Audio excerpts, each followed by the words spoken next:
Hey, aujourd'hui on va parler des top cryptos de ce bear market. Quels sont les cryptos dans lesquels j'investis, quelle est ma stratégie, quelle est la répartition de mon portefeuille. On parle de tout ça dans cette vidéo. C'est parti, go! Hello à toi et bienvenue dans cette nouvelle vidéo. Et tu sais, si tu es déjà abonné, est-ce que tu es déjà abonné? Eh bien, tu peux rectifier le tir direct en t'abonnant à la chaîne, en lâchant un gros like pour faire péter l'algorithme. Et tu peux même déclencher la petite cloche ici. Et tu sais qu'ici, on parle finance, investissement et crypto-monnaie. Et en ce moment, on est dans un marché pourri. Ouais, pourri, mais c'est peut-être la meilleure opportunité pour acheter des cryptos qui sont sous-cotés et qui dans les prochains mois ou dans les prochaines années peuvent tout simplement exploser. Donc voilà, les derniers top cryptos que j'ai fait l'année dernière ou cette année, et ben c'était en période de bull run. Et donc des fois, peu importe le projet, et ben ça pouvait que exploser parce qu'ils ont été en période de bull run. Et je me suis dit, allez, on va faire un top crypto pour ce bear market. Et c'est aujourd'hui qu'il faut préparer le prochain bull run et préparer son portefeuille. Mais avant ça, attends, oui, comme à chaque vidéo, je te rappelle qu'ici, moi, je suis pas du tout conseiller financier. Fais tes propres recherches avant d'investir dans n'importe quel projet. Ici, je te parle de mon avis personnel, comment je vois les choses, quels sont mes investissements, quelles sont mes stratégies. Mais prends surtout ces vidéos pour du divertissement et n'investis que de l'argent que tu es prêt à perdre. C'est hyper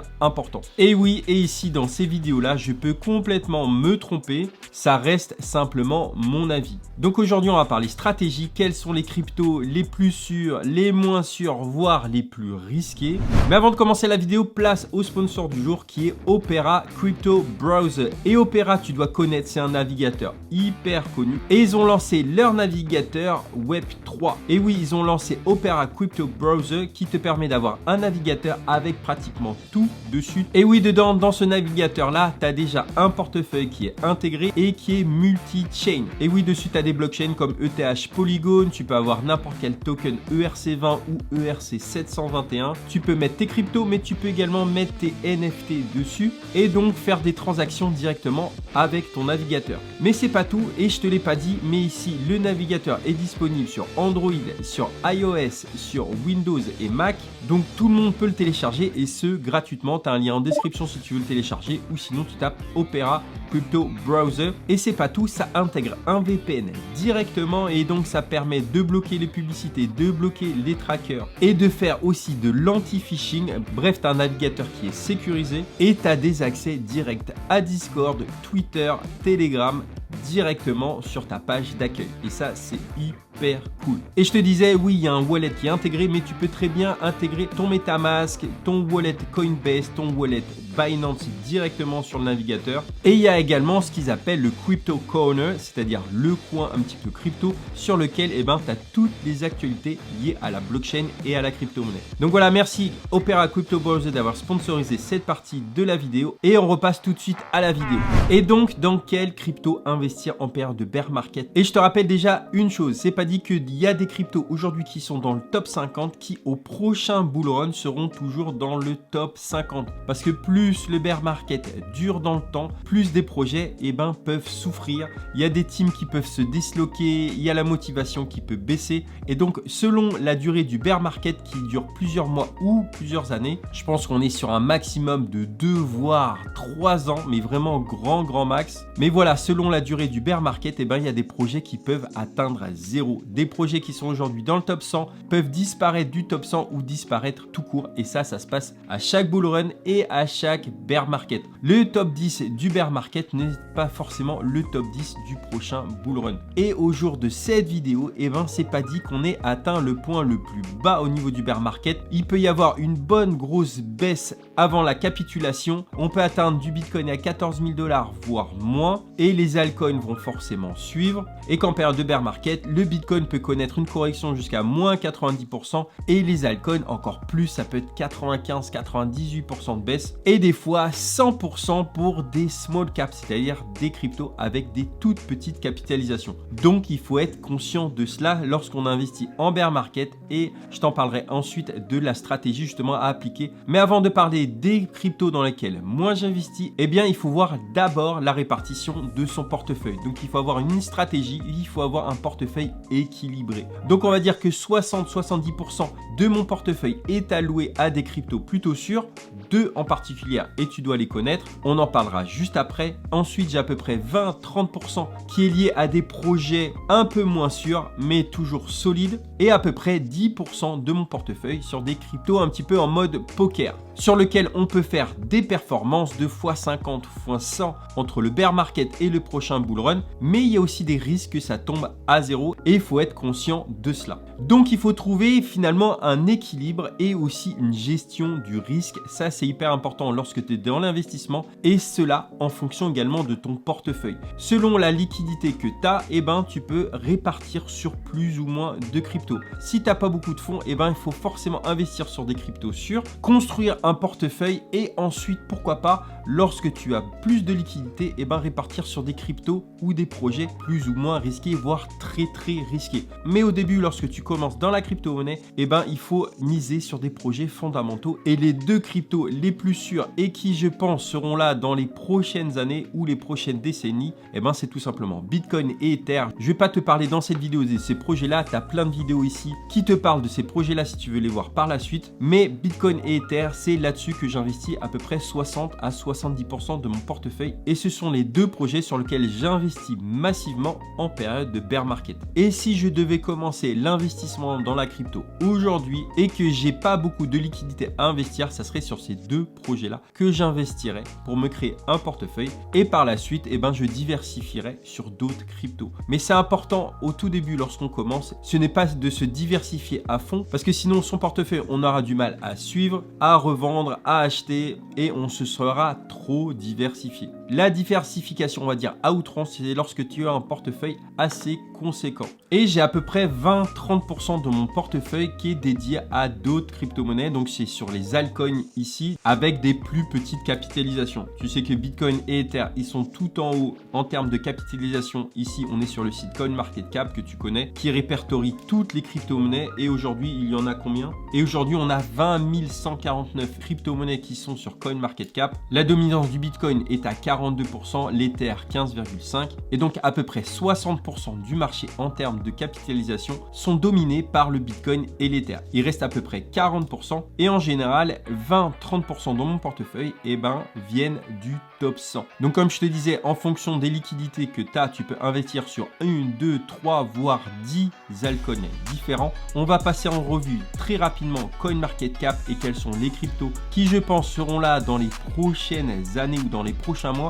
et surtout vont survivre au bear market. Encore une fois, ici je peux me tromper, c'est juste mon avis personnel, et il y a des cryptos que je ne vais pas te citer ici parce que des fois j'ai l'impression qu'en fait que ces projets là sont achetés et sont poussés par des influenceurs, et que le projet finalement ne va pas aboutir, parce qu'il faut se le dire, des fois on investit dans des projets qui sont encore novateurs, où la communauté est créée certes, mais derrière le projet doit être abouti et il doit encore se développer. Donc si je te cite pas des crypto-monnaies ici, des fois c'est voulu, mais c'est pas parce que je les aime pas, c'est juste que je me dis ils vont peut-être pas être là au prochain bull run. Je sais que je vais forcément me mettre des personnes à dos qui soutiennent tel ou tel projet, mais peu importe, ici là je te donne mon avis personnel, je peux me tromper, et j'essaie de mettre en lumière des projets plutôt solides et dans lesquels je peux placer mon argent. Donc ici on a les stablecoins Tether et USDC qui sont en 3e, 4e, le BNB, pas de souci, je pense qu'ils vont être là encore dans les prochaines années. Est-ce qu'après la capitalisation là ici va augmenter sa valeur? Je ne sais pas. C'est pas un token sur lequel j'investirai aujourd'hui parce qu'il est déjà classé 5e, et donc plus la capitalisation est énorme et plus sa place dans le classement est élevée, moins il y a de chances que cette crypto fasse x5, x10, x20. Il faut se le dire, pas mal de personnes investissent dans la crypto-monnaie, moi aussi y compris, même si je crois dans la technologie, ici je crois dans certains projets, je suis également là pour la spéculation, et oui, je suis pas là également pour perdre de l'argent. Donc le BNB par exemple, ça serait une crypto, je me dirais, elle a peut-être plus de chances de perdre en valeur qu'en gagner dans les prochains mois ou dans les prochaines années. Je préfère, admettons, investir sur le FTX, et ici le FTX token qui est classé 20e, avec une capitalisation ici de 3 milliards, plutôt que sur le BNB où la capitalisation est déjà à 38 milliards. Ici, il faut garder le market cap dans cette colonne-là, il ne faut pas regarder le prix. Le prix, c'est pour les newbies, c'est les personnes qui débutent, ils vont regarder le prix, ils ne vont pas regarder la part de marché qu'a-t-elle telle ou telle crypto en termes de market cap et c'est ça qu'il faut regarder. En 7e position, on a le XRP. Je t'ai fait une vidéo dédiée là-dessus. Tu connais mon avis. Moi, j'ai complètement divorcé avec cette crypto qui, ça se trouve, a gagné le procès et c'est très bien pour les investisseurs du XRP et elle va pumper. Mais personnellement, moi, j'ai complètement coupé les ponts avec le XRP. Le ADA Cardano, j'ai plus l'impression que c'est un stablecoin et c'est pas forcément une crypto dans laquelle j'investirai forcément. Par contre, derrière, on a Solana. Solana, c'est un projet solide. Même s'il y a des problèmes de congestion, même s'il y a des problèmes de blockchain, et ben, j'espère qu'ils vont s'améliorer. Mais Solana, c'est un projet qui a le vent en poupe et qui, je pense, au prochain bullrun sera là. Le Dogecoin, et ben, si j'investirais dedans, je le mettrais dans la classe dérisquée. 10% de mon portefeuille, le Dogecoin pourra avoir une place dedans. Ensuite, on a Polkadot qui est un projet sérieux dans lequel j'investis. Le Shiba Inu qui est le petit frère du Doge, également dans la classe dérisquée, dans les 10% du portefeuille. Parce que le Shiba Inu, on ne sait pas s'il va être remplacé par un autre shitcoin, mais ça reste un projet et une crypto assez risquée qui, au prochain bullrun, peut avoir complètement disparu. Le Doge était là en 2013, en 2018, en 2021. Donc on va dire il y a de fortes chances qu'il sera au prochain bullrun, mais c'est pas du tout garanti, donc classe dérisquée. Ensuite, il y a Avalanche dans lequel j'investis régulièrement. Polygon, Uniswap qui est très solide. FTX, on en a déjà parlé.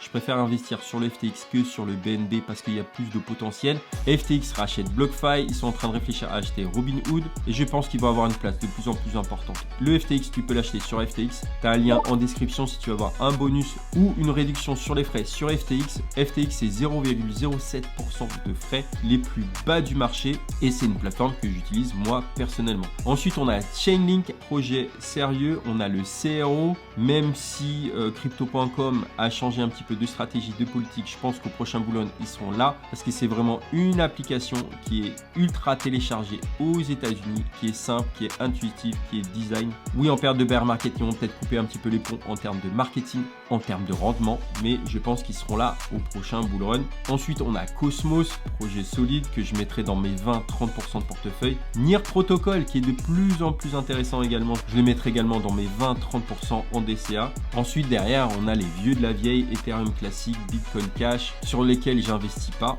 Ensuite, on a VeChain, projet très intéressant, sous-coté à mon avis. Et ensuite, on arrive dans les projets Metaverse. On a Decentraland, on a Sandbox. Ils sont redescendus en termes de classement, mais je pense que la Metaverse et surtout Sandbox, seront là au prochain bullrun. C'est une machine de guerre, Sandbox. J'ai plus de confiance et je me dis que Sandbox sera là au prochain bullrun que Decentraland, mais c'est les deux mastodontes en termes de Metaverse. Ensuite, on descend un petit peu dans le classement avec le GLD qui est classé maintenant en 42e position, que je mettrai bien sûr dans les 20-30% de mon portefeuille. Et ensuite, on arrive sur des projets beaucoup moins connus, des fois sous-cotés. On a le GRT que je peux intégrer éventuellement, le Chiliz également, le Engine Coin qui est lié au gaming pour les mettre dans les 20-30%. On a également le HOT qui peut être intéressant à investir. Et voilà, on a passé en revue à peu près le top 100 et les cryptos dans lesquels je me dis au prochain bullrun, elles seront encore là. Il y a pas mal de cryptos ici que je t'ai pas cité. Tu peux me les citer en commentaire, tu peux défendre ton bout de gras, ton projet ici en commentaire.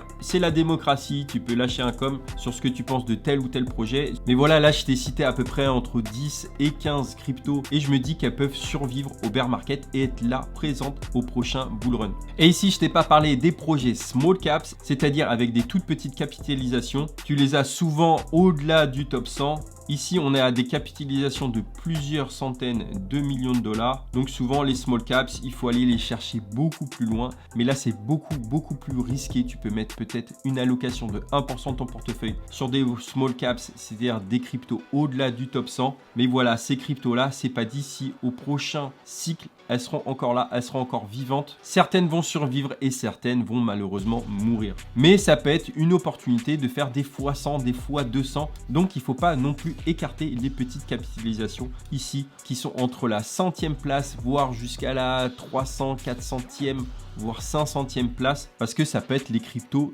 de demain. Et quelle est ma stratégie pour acheter ces cryptos là? Et tu la connais, c'est le DCA. D'ailleurs, je vais te renvoyer une vidéo à la fin de cette vidéo, donc ne pars pas. Oui, le DCA, le Dollar Cost Average, c'est la stratégie la plus sûre en période de bear market, car ça nous permet d'acheter de façon régulière, que ce soit quotidien, hebdomadaire mensuelle et en fonction de son portefeuille et de façon automatique, et c'est la stratégie la plus efficace. Donc voilà les cryptos sur lesquels je mise, la répartition de mon portefeuille. On va faire le petit jeu du mot à rajouter en commentaire et le petit mot sera positif. Tu peux mettre ton prénom à côté. Et oui, car c'est hyper important en période de bear market de rester positif, de protéger son mindset, et donc je pense que ce mot prend tout son sens en cette période-là. Donc lâche le mot positif si tu as suivi la vidéo jusqu'au bout. N'hésite pas à lâcher un commentaire en description. Si cette vidéo t'a plu, n'hésite pas à lâcher un like, t'abonner à la chaîne et déclencher la petite cloche pour être au courant des prochaines vidéos. D'ici une prochaine vidéo, n'hésite pas à aller voir la vidéo justement sur ma stratégie DCA qui va te parler de statistiques hyper pertinentes, comment ça marche en théorie, comment ça marche en pratique. Je te dis à bientôt pour une nouvelle vidéo. D'ici là, porte-toi bien. Allez, ciao!